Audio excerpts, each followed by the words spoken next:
जागो हे जागो हे जागो हे जागो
କଳାହାଣ୍ଡି ଜିଲ୍ଲା ଭବାନୀପାଟଣା ସହର।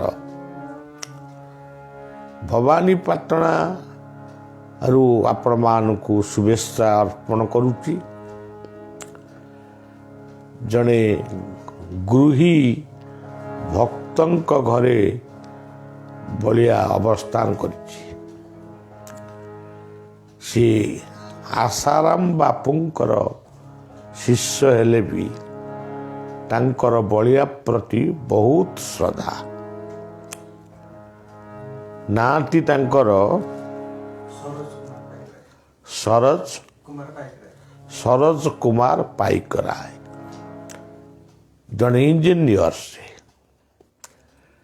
ଗୋଟିଏ ଛୋଟ ପରିବାର ଭିତରେ ଦୁଇଟି ପୁଅ, ସ୍ୱାମୀ ସ୍ତ୍ରୀ। ଏଇ ଛୋଟ ପରିବାର ଭିତରେ ଗୋଟେ ବିରାଟ କାର୍ଯ୍ୟକ୍ରମ ସେ କରୁଛନ୍ତି। ଅନ୍ତତଃ ଏଥରକୁ ମିଶେଇ 3 ଥର ତାଙ୍କ ଘରେ ବଳିଆ ରହିଲାଣି। ଏବଂ ବହୁତ ଶାନ୍ତି ଲାଗେ। ତାଙ୍କର ଶ୍ରଦ୍ଧା ମମତା ସମର୍ପଣ ଭାବ ସେ ବଳିଆ ଭିତରେ ତାଙ୍କ ଗୁରୁଙ୍କୁ ଦର୍ଶନ କରନ୍ତି, ବହୁତ ଆନନ୍ଦ ଲାଗେ।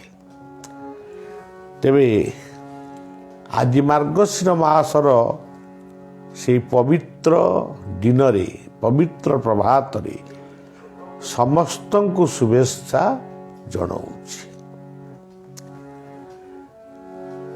ବୈକୁଣ୍ଠ ଲେଖିଲେ, ମନ ଘେନି ଧନ ଫଳିବରେ ଫଳ, କି ହେବ ବୃଥାରେ ହୋଇଲେ ବିକଳ।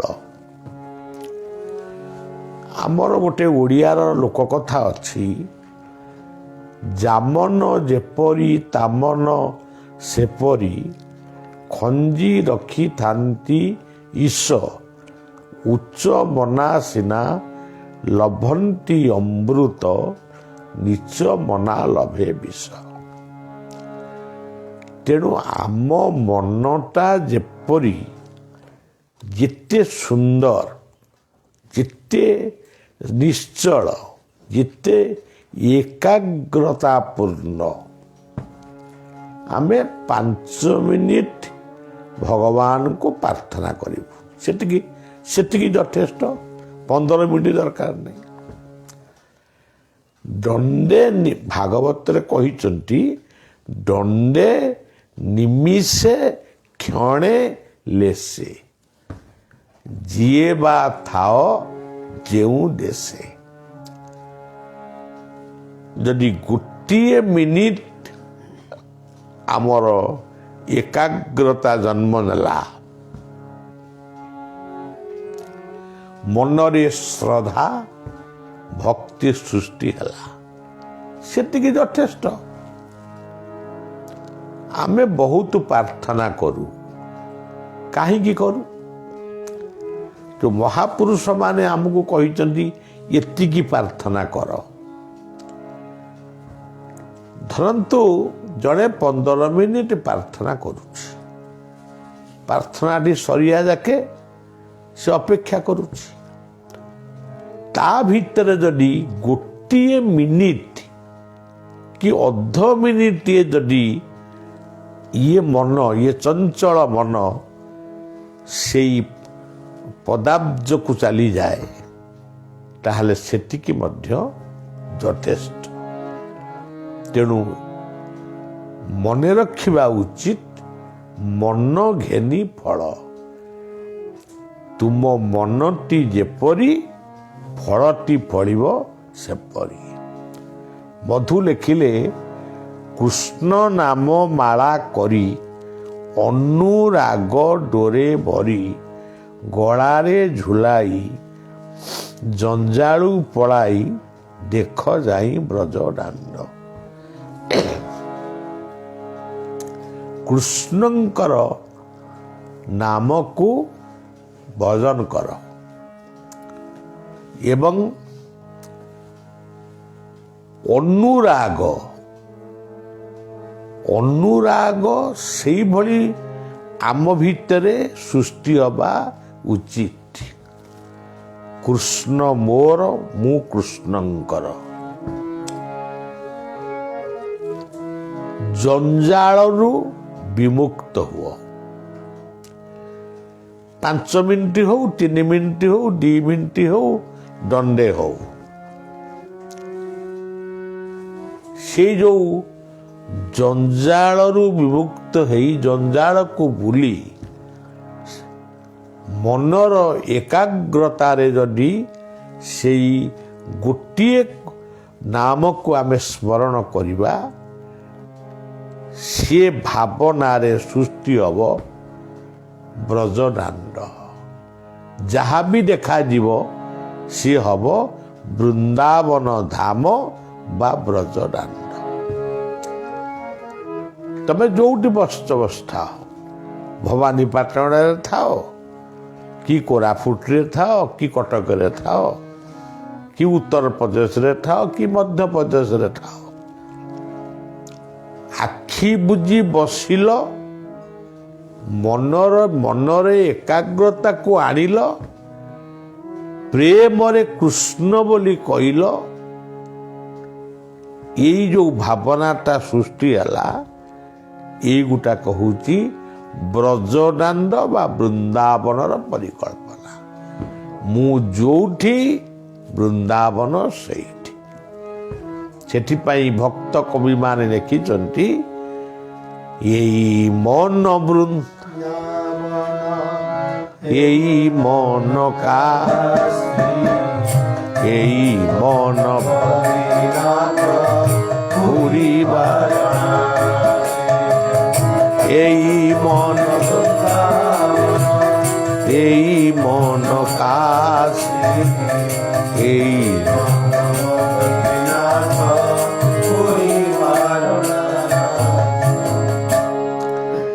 ସବୁ କଥା ଅଛି ମନରେ।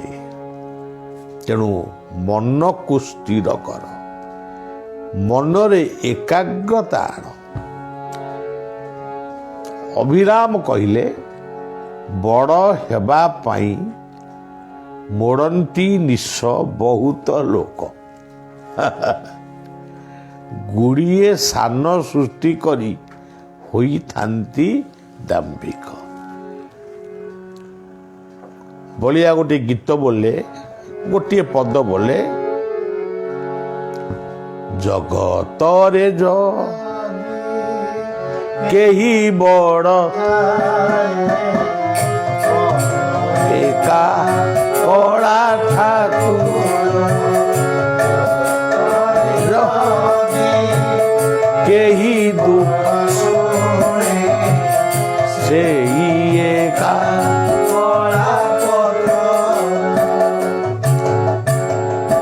ଜଗବନ୍ଧୁ ପରି ସାମନ୍ତ ନାହିଁ ନାହିଁ ତ, 14 ଭୁବନ ବାରତା ଜାଣନ୍ତି, ଚକ୍ରରେ ଛେଦନ୍ତି ଆରତ।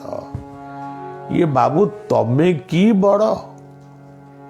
ତେଣୁ ମନେ ରଖିବା ଉଚିତ, ବଡ଼ ହିଁ ଜଡ଼େ। ତୁମେ ନିଜେ ବଡ଼ ହେଇ ଅନ୍ୟକୁ ଯଦି ଛୋଟ ମନେ କରିବ, ତାହେଲେ କେବଳ ତମ ଭିତରେ ଦାମ୍ଭିକତା, ଗର୍ବ, ଅହଙ୍କାର ବୃଦ୍ଧି ପାଇବ। ଶେଷକୁ ଫଳଟା କ'ଣ ମିଳିବ? ତୁମେ ହିଁ ସବୁଠାରୁ ଭଗବାନଙ୍କ ନିକଟରେ ଛୋଟ ହେଇ ରହିଯିବ। ସଜ୍ଜନ, ଇଏ ହେଉଛି ବିଭିନ୍ନ ମହାପୁରୁଷ ମାନଙ୍କର ବିଭିନ୍ନ କଥା। ନାମାଚାର୍ଯ୍ୟ ବାୟା କହିଲେ, ଗୋଟେ ସୁନ୍ଦର କଥାକୁ ମୀମାଂସା କଲେ।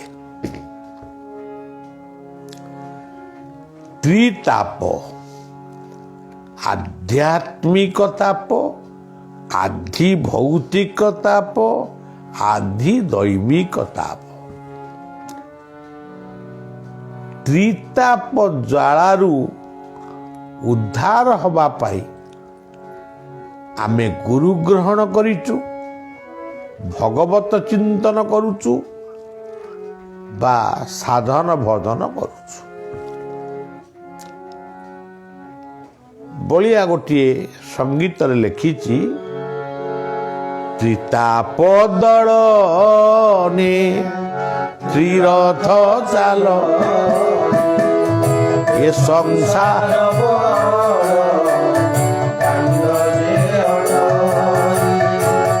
ତ୍ରିତାପ ଦଳ ତ୍ରିରଥ ଚାଲ,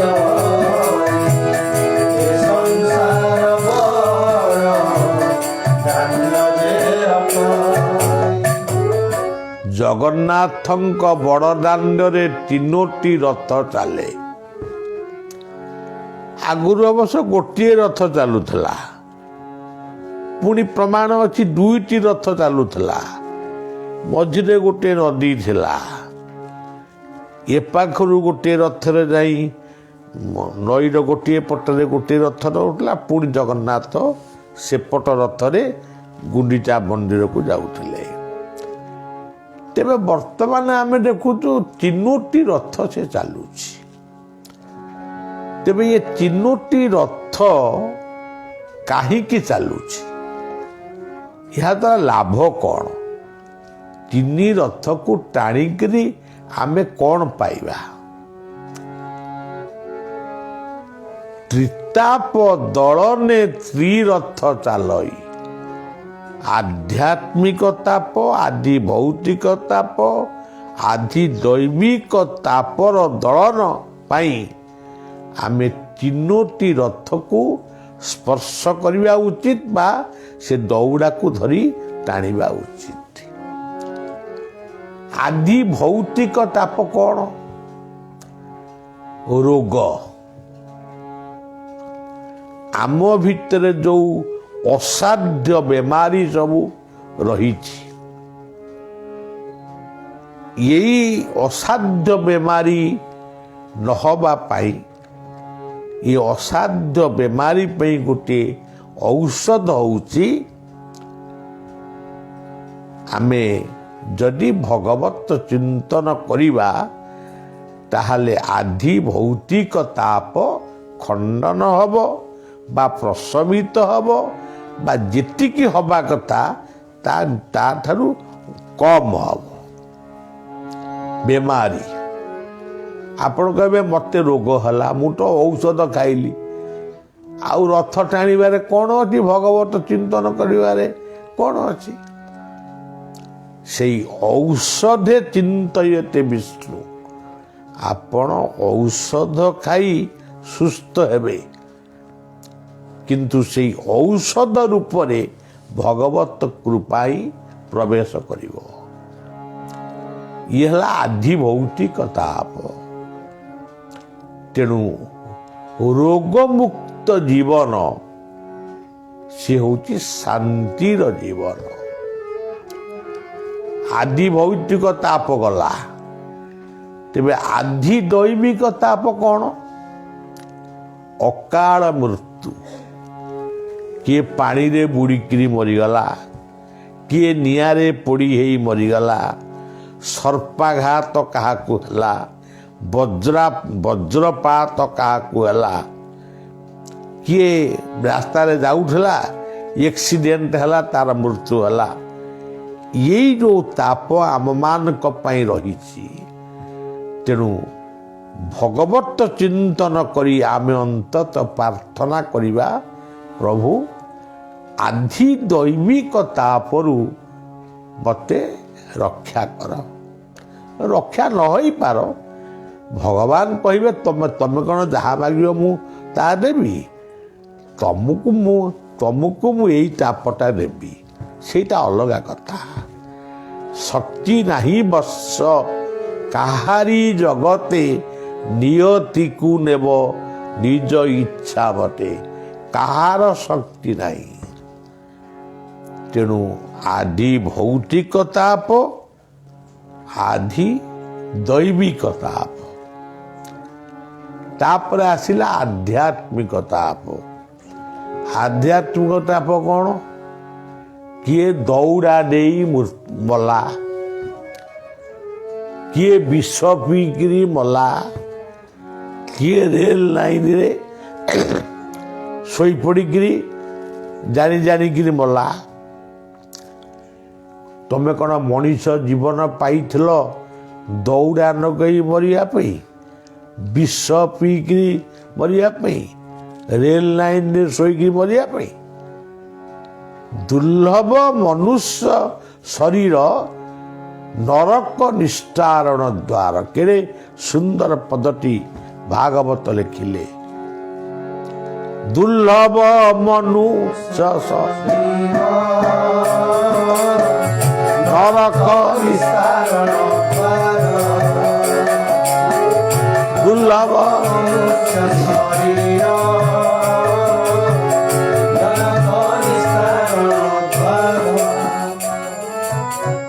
ये दुर्लभ मनुष्य जन्म आमे पाइचे,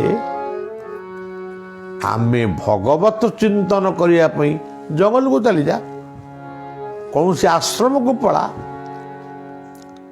किंतु दौड़ा नगेई मरिबा, विष पीकिरी मरिबा, रेल लाइन रे शोईकिरी मरिबा, यही जो भावना आम भितरे सृष्टि होउची, ଏହା ହିଁ ହେଉଛି ମହାପାପ।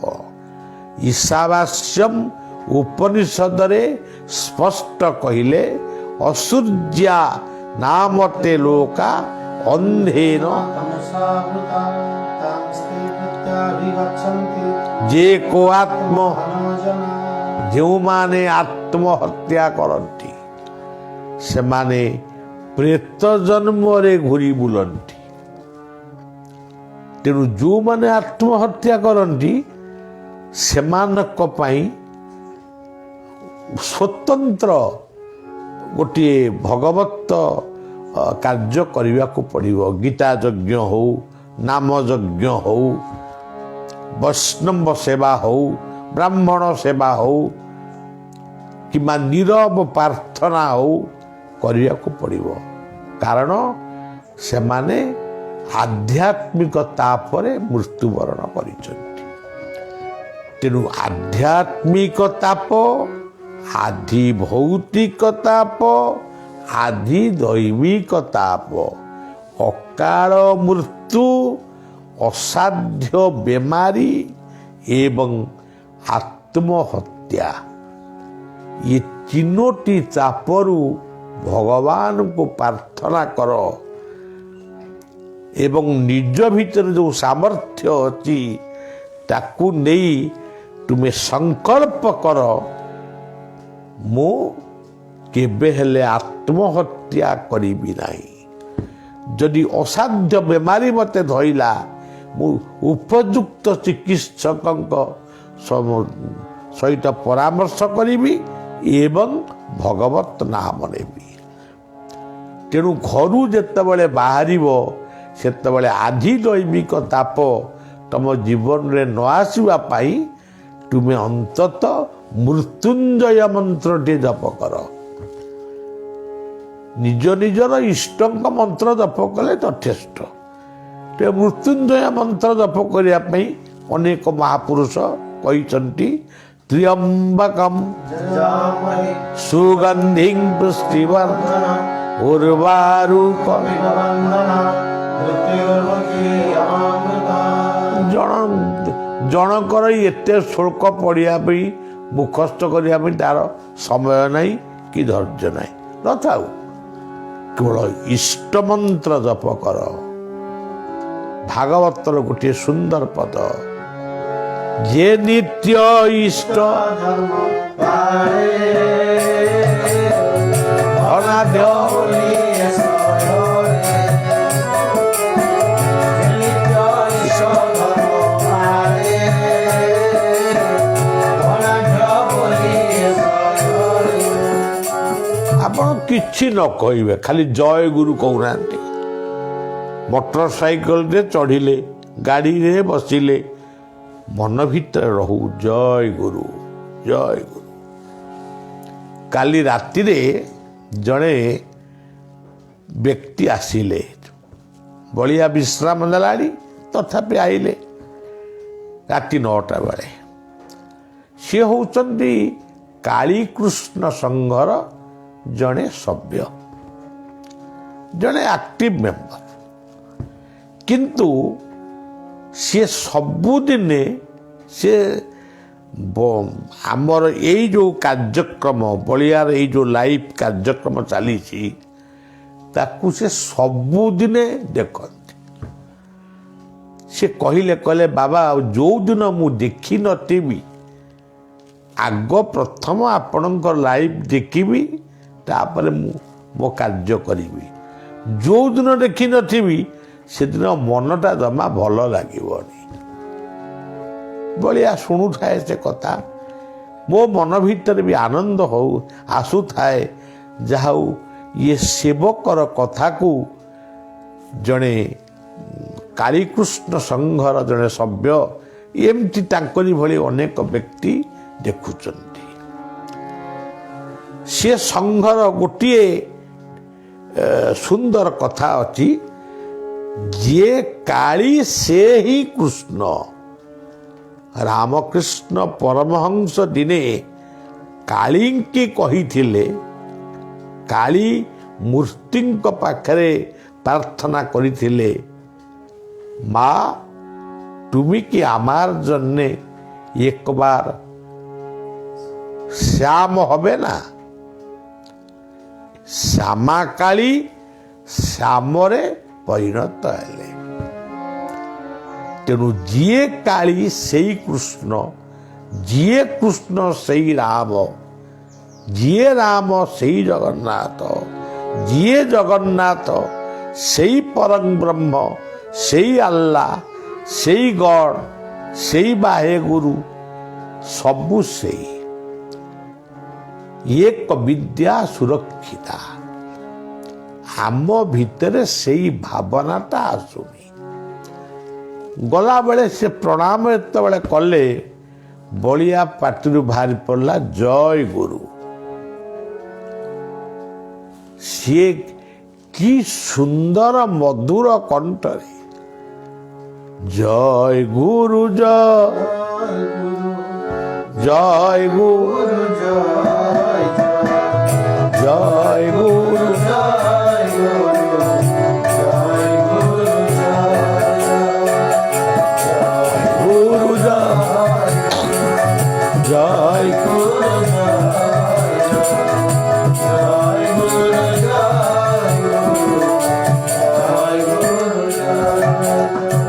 ତାଙ୍କ କଣ୍ଠରୁ ଏ ଜୟ ଗୁରୁ ଧୁନ୍ ଶୁଣି ମୋତେ ଏତେ ଆନନ୍ଦ ଲାଗିଲା। ସେଇ କଥାକୁ ଭାବି ଭାବି ବଳିଆ ଶୋଇଗଲା। ये पवित्र जय गुरु शब्द मुखरे कहवा पाई कष्ट हबनी। जय गुरु कहले ये पृथ्वी रे जेते गुरु अछंती समस्तंकर जय हो। ये होची जय गुरु। श्री श्री ठाकुर निगमानंद मोर दीक्षा गुरु, तांकर पवित्र नाम होची जय गुरु। श्री श्री ठाकुर अनुकूल चंद्र, तांकर पवित्र शब्द होची जय गुरु। नामाचार्य बाया सी जय गुरु शब्द भी उच्चारण करुथिले। वैकुंठनाथ ब्रह्मचारी जय गुरु शब्द को नहीं गोटे कीर्तन रचना कले। तेणु जय गुरु शब्द सर्वश्रेष्ठ शब्द। तेणु आपण माने किछि न करी न पारिले भी यही आध्यात्मिक आदि भौतिक आदि दैविक रूपक त्रितापरु रक्षा पाइबा पाई मन भितरे सबुबले स्मरण करंतु जय गुरु। ठाकुर निगमानंद गाई उठिथिले मन्नाथ श्री जगन्नाथ मद्गुरु श्री जगद्गुरु बोधात्मा सर्वभूतात्मा तस्मै श्री गुरवे नमः। এই পশ্চিম ওড়িশার এই পশ্চিমাঞ্চଳରେ সুনাম অর্জন କରିଥିବା ଶିଶୁ ଅନନ୍ତ ଆଶ୍ରମର ଆଶ୍ରିତ ବଳିଆର ଶିଷ୍ୟ ଆଶିଷ, ଯାହାଙ୍କୁ ଏଠି ଆଶୀର୍ବାଦ ମହାରାଜ ବୋଲି ଡାକୁଛନ୍ତି। ସଦାରେ ବହୁତ ଲୋକ ତାଙ୍କୁ ଭଲ ପାଉଛନ୍ତି। ସେ ଏଇ ଶ୍ଳୋକଟିକୁ ସବୁ ଅନେକ ସମୟରେ ଗାଉଛନ୍ତି। मन्नाथ श्री जगन्नाथ मद्गुरु श्री जगद्गुरु मदात्मा सर्वभूतात्मा तस्मै श्री गुरवे नमः। यही श्लोकटी धरी आप गाई देले भावुची यथेष्ट। यदि ये श्लोक भी नहला केवल पवित्र नाम जय गुरु वैकुंठ लिखिले जय गुरु जय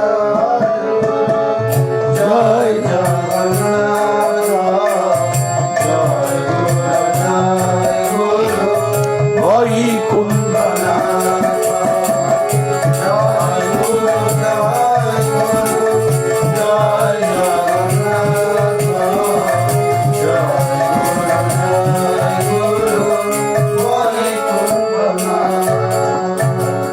तेणु भल मनीष हवा, भल परिवार गठन करिबा, मद्य मादक ମାଦକତାକୁ ତ୍ୟାଗ କରିବା।